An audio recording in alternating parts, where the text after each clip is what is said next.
যদি দাঁড়াই সাধারণ মানুষের জন্যই তো দাঁড়াবো, সাধারণ মানুষের জন্য লড়াই করার জন্যই তো দাঁড়াবো।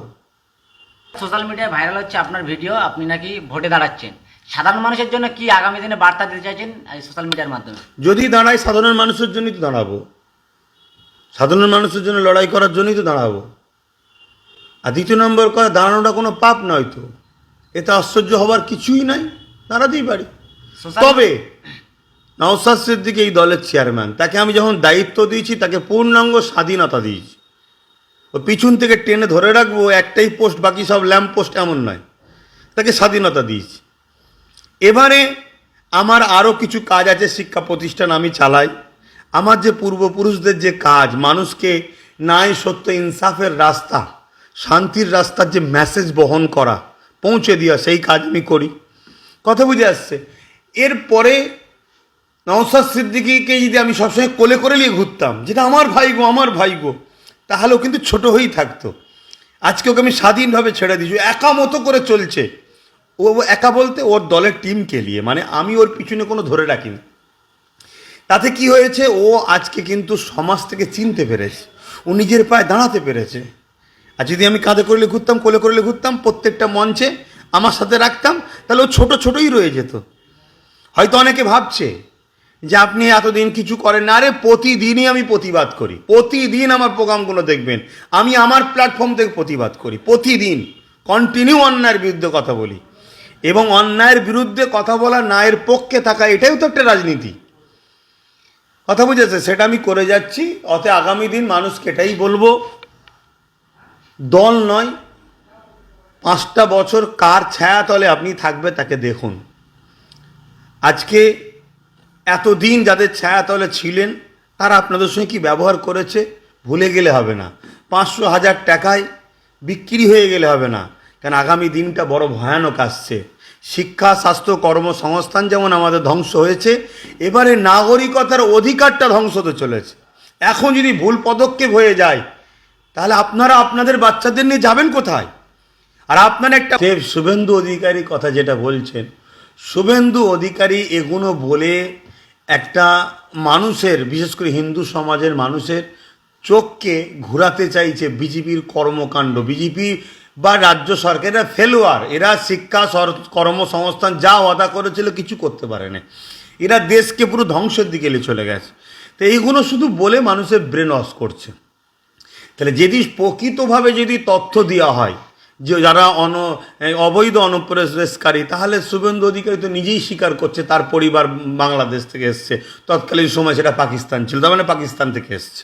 তো এরকম দ্বারা আমাদের রাজ্যের যিনি আরও সব ক্ষমতায় আছে, এদেরও অনেক সঞ্চিত নাকি, এরাও সব পূর্বপুরুষ সব বাইরে থেকে এসছে।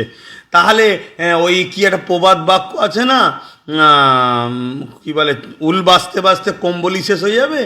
তা এগুলো শুধুমাত্র খেয়াল খুশি মতিরা কাজ করবে, ক্ষমতার একটা অপব্যয় করবে, করে গরিবদের ঘরে শেষ করার একটা পরিকল্পনা চলছে আমি মনে করি।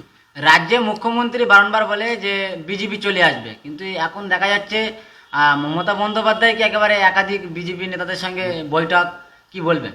রাজ্যটা বিজেপি চালাচ্ছে তো, কে বলেছে বিজেপি নেই বা রাজ্যের? আমার রাজ্যটাও বিজেপি চালাচ্ছে। এই রাজ্য সরকার শুধুমাত্র ট্যাগটা লাগিয়ে যে টিএমসি একটা সেকুলার মুখ দেখাতে হচ্ছে, না হয় 40% সংখ্যালঘু মুসলমান একে সাপোর্ট করবে না, এই জন্যে 100-র মধ্যে 95টা মুসলমানের ভোট পায়, এই কথাটা বলার জন্য বিজেপির ভয় দেখাতে হয়। না, আমার রাজ্যটাও বিজেপি চালাচ্ছে। যদি না চালাও তো বলুন তো, শিক্ষা দুর্নীতি, স্বাস্থ্য দুর্নীতি কি হয়নি? এ সরকার এখনও রয়েছে, কিন্তু সরকার তো সম্পূর্ণ জেলে থাকা দরকার। সব প্রমাণ হয়ে যাওয়ার পর এখনও সম্পূর্ণ জেলে। রাজ্য সরকারকে বাঁচিয়ে রেখেছে কেন্দ্র সরকার। না, এরা সব একই, এরা ভাই বোন মিলে কাজ করছে। যেমন দাদা দিদি ভাই বোন হয়, জমি সম্পদ ভাগ বাটরা হয়, এটাকে এলিয়েছে, ওটাকে ওলিয়েছে, সেটাকে সে নিয়েছে, এসব ভাগ বাটরা চলছে। অতএব এটা শুধুমাত্র ওই মানে পিছিয়ে পড়া বা এমনি তো মুসলিম সমাজের মানুষকে শিক্ষা এরা দেয়নি, শিক্ষা নেই বলবো না, দেয়নি প্ল্যান মাফিক। তা এদেরকে বিজেপির ভয় দেখালে এরা সহজে ভোট দেবে, তাই ভোটটা শুধুমাত্র ভয় দেখানো হচ্ছে। না হয় বলুন না, 1998 সালে অটল বিহারী বাজপেয়ীর পয়সা অর্থ দিয়ে এই দল তৈরি, তাদের দলের লোকেরাই বলছে, মুকুলরাই বলছে, চক্রবর্তী আর কে কমলো সব বলছে এই যেই টিএমসি সেই বিজেপি, তারাই তো বলছে। অতএব এটা শুধুমাত্র সংখ্যালঘু মুসলিম সমাজকে একটা বোকা বানাবার জন্য এসব কথা বলে বেড়াচ্ছে। কি বলবেন সংখ্যালঘু মানুষ এবং সাধারণ যত মানুষ- তাড়াতাড়ি সংখ্যালঘু মুসলমানরা বুঝতে পারবে যেই টিএমসি সেই বিজেপি, যে টাকা রিপিট উপিট, তত তাড়াতাড়ি মুসলিম, আদিবাসী, দলিত, পিছিয়ে পড়া গরিব মানুষের জন্য বাংলায় কমসে কম বিপদমুক্ত হবে, ভালো হবে। যত দেরি করবে এরা ফাঁসছে। কি বার্তা দিতে চাইছেন আগামী দিনের জন্য, এই যে সাধারণ মানুষ যে বিপদে পড়েছে?